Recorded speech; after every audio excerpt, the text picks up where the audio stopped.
आता मला सांगा, तुम्ही हे सगळे मिळून एक वेळ अजितदादांना डिवचत होते, पण आता काय झालं? ऍक्सिडेंटल नेते म्हणे अजितदादांना. अहो, हे तर मेंटलच नेते आहेत ना.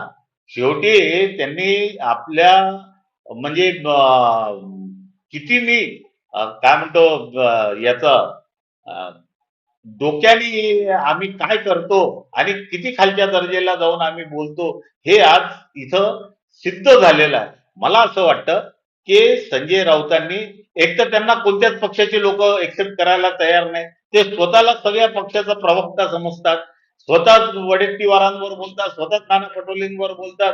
पण त्यांच्या शिवसेना उद्धव ठाकरे साहेबांचं पक्ष त्यांना मानायला तयार नाहीये. आणि याच्यामध्ये सगळ्यात महत्वाचं हे स्वार्थ होतं, किंवा आम्ही महाराष्ट्रामध्ये सत्ता स्थापन करू. पण आता यांना कळलं की आता आम्ही सत्ता स्थापन करण्याच्या बाहेर आहे, म्हणून आज हे एकला चलोचा नारा यांनी लावलाय. अजितदादावर वारंवार वारंवार टीका करत होते. आज काय मिळालं यांना?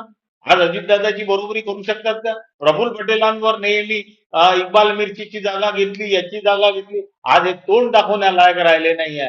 आज यांची इतकी अधोगती झालेली आहे की काँग्रेसवाला यांना डिवचत आहे, हे काँग्रेसला डिवचत आहे, ते राष्ट्रवादीवाले त्यांना डिवचत आहे. म्हणजे मोठे पवार साहेबांनी स्टेटमेंट केलं किंवा आपली तर महाविकास आघाडीची एक बैठकही झाली नाही म्हणून.